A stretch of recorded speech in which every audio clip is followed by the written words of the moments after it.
Election Day less than 2 weeks away now. Tonight, we're taking a look at a local measure. It's an effort to make White City an actual city. News 10 reporter Whitney Clark has details. It turns out White City isn't even a city at all, but local voters could change that. If passed, Measure 15-114 would incorporate White City. Now it's considered county land, all of the rules and laws set by Jackson County commissioners. Taking a look at the proposal, the new city would include more than 8,000 residents and cover nearly 3,000 acres. News 10 taking a closer look at how the incorporation would affect the community, asking both supporters and opponents, why should White City become its own city? Stan Alexander has been working to incorporate for decades. After raising his children and now grandchildren in White City, he feels it lacks a sense of community. He wants residents to be more involved.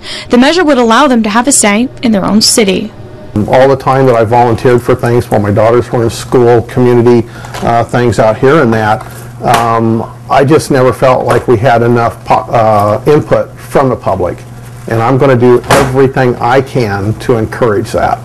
However, encouraging that participation would cost the community. In today's tough economy, opponents of the measure worry about paying more taxes. Some residents calling the proposal unnecessary, saying they already have all the services they need. Why would we want to pay more, for something that we don't need? So how would the measure impact taxpayers? Homeowners in the new city would pay $1.45 for every $1,000 of property. That means if your home is worth $100,000, you would pay $145 a year. That money would be put into a general fund that could be spent however the city council and residents choose. According to a study done by the measure supporters, by 2015, the taxes would put more than $2 million in the city's pocket. But it's not just that money. Alexander says White City would be eligible for even more.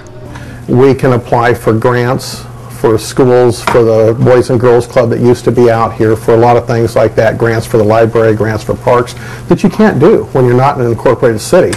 What about public safety? The city could create its own police department, fix roads and sidewalks. Residents could even set restrictions on noise pollution or animal ordinances. Roaming dogs, a common problem in the area, that could go away.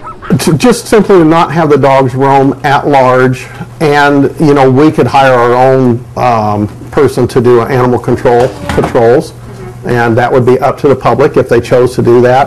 However, opponents say they have all the protection they need and they do not want more rules in their neighborhood. For now, the Jackson County Sheriff's Office patrols White City. Fire District 3 responds to emergency calls. Those are the two primary concerns are, safety and health.